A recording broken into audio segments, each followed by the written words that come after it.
Hello friends, સ્વાગત છે તમારું માકા સ્વાદમાં. આજે આપણે વરસાદની સિઝનમાં ખાવાની મજા પડે તેવા બટાકાના દાબડા ભજીયા અને એની સાથે સર્વ થતી ચટણી પણ બનાવીશું. રેસીપી પસંદ પડે તો ચેનલને સબસ્ક્રાઈબ કરવાનું બિલકુલ ભૂલતા નહીં અને બાજુમાં રહેલા બેલ આઇકનને પણ જરૂરથી પ્રેસ કરજો, જેથી તમને મારા નવા વિડીયોની નોટિફિકેશન મળતી રહે. તો શરૂ કરીએ આજની મજેદાર રેસીપી.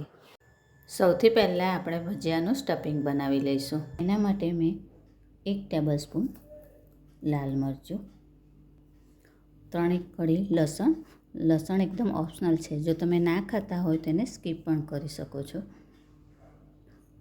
1 ટીસ્પૂન આખા ધાણા, 1 ટીસ્પૂન જીરું, 1 ટીસ્પૂન તલ, 1 ટીસ્પૂન જેટલી હળદર, સ્વાદ મુજબ મીઠું, 1 ટીસ્પૂન ખાંડ, 1 ટીસ્પૂનથી પણ થોડા ઓછા લીંબુના ફૂલ અથવા તો અડધા લીંબુનો રસ અને 1/4 કપ જેટલી રતલામી સેવ. હવે આ બધાને આપણે સરસ એકદમ પીસી લેવાનું છે. ભજીયા માટેનું ડ્રાય મિશ્રણ આપણું તૈયાર છે. આને તમે કોઈ એરટાઇટ બોટલમાં ભરીને ફ્રીજમાં સ્ટોર પણ કરી શકો છો. સ્ટફિંગ આપણું બહુ ડ્રાય છે, તો એની અંદર આપણે થોડું તેલ એડ કરીને એને બાઇન્ડ આપી દઈશું.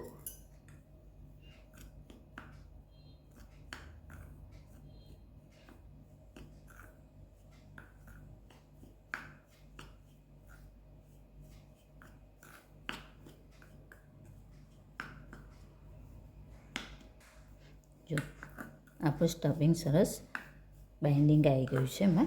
મેં આમાં 1 ટીસ્પૂન જેટલું તેલ એડ કર્યું છે.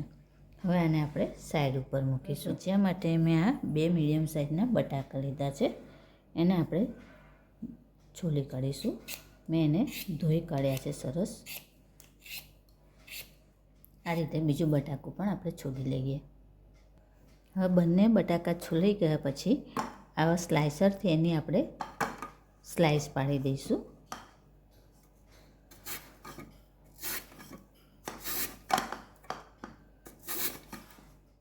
આ રીતે સ્લાઇસ પાડ્યા પછી એની અંદર આપણે પાણી એડ કરી દઈશું, જેથી આપણા બટાકા કાળા ના પડે.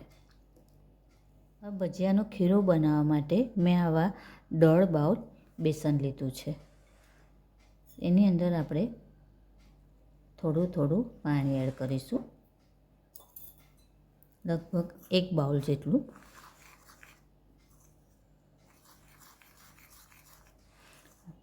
અને એકદમ સ્મૂથ બેટર આપણે બનાવવાનું છે, લમ્સ બિલકુલ ના રહેવા જોઈએ. બેટર આપણું તૈયાર છે, તો એની અંદર આપણે 1/4 ટીસ્પૂન જેટલું મીઠું એડ કરીશું અને એને મિક્સ કરી લઈશું.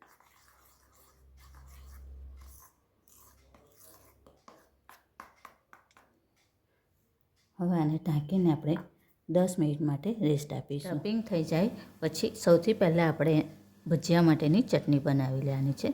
તો એક બાઉલની અંદર આપણે ચટણીનું મિશ્રણ ભેગું કરીશું. તેમાં મેં આ 1 બાઉલ પાણી લીધું છે અને આમ અડધો ગ્લાસ થાય.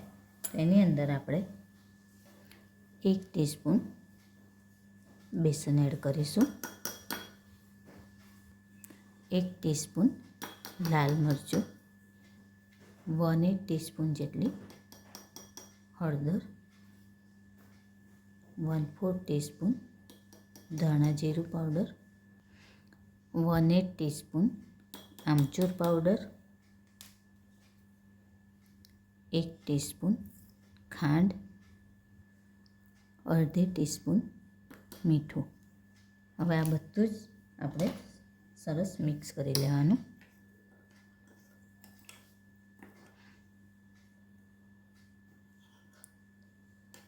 હવે તે અંદર ગાંઠા ના પડે એ રીતનું આપણે આ મિશ્રણ તૈયાર કરવાનું છે.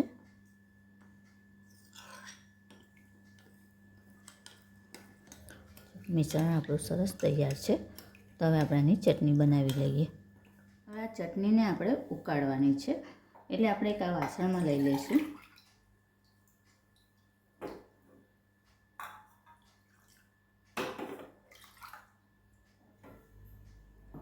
અને ગેસ ચાલુ કરી દઈશું.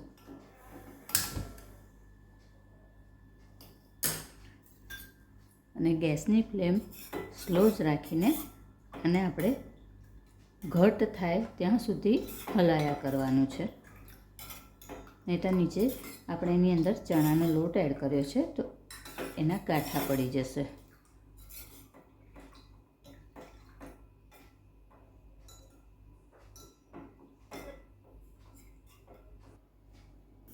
ચટણી આપણી સરસ ઘટ થઈ ગઈ છે.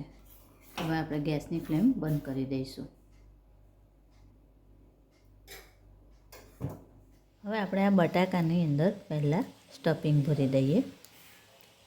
આવી રીતે પાણીમાંથી આપણે બધા કાઢી લઈશું.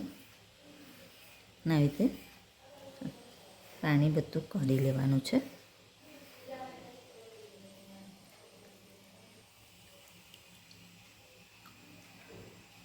આ રીતે એક સ્લાઇસ ઉપર આપણે થોડું સ્ટફિંગ મૂકીશું.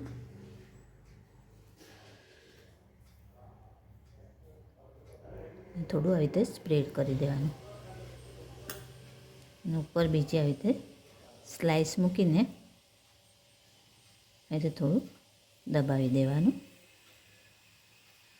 આ રીતે આપણે બધી સ્લાઇસ ઉપર સ્ટફિંગ મૂકીને આવી રીતે તૈયાર કરી દઈશું. સ્ટફિંગ આપણું ભરીને તૈયાર છે. હવે આને આપણે તળી લઈશું. હવે બેટરની અંદર આપણે 1/4 ટીસ્પૂન જેટલો ખાવાનો સોડા એડ કરીશું અને એક વખત એને મિક્સ કરી લઈશું.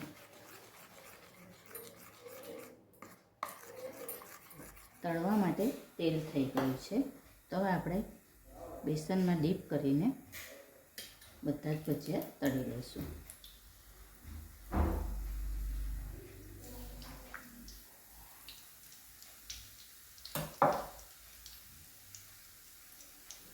ગેસની ફ્લેમ હવે થોડીક સ્લો કરી દેવાની.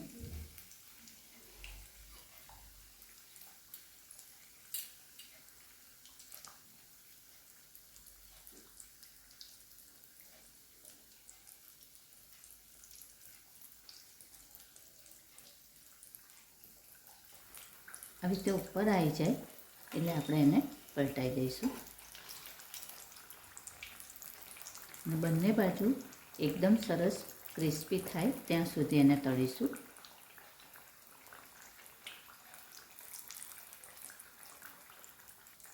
અને આપણે કાઢી લઈશું.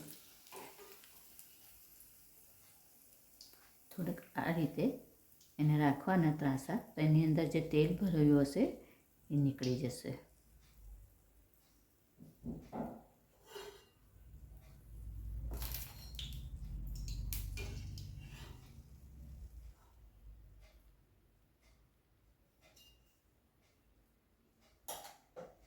આ રીતે આપણે બીજા ભજીયા પણ તળી લઈએ.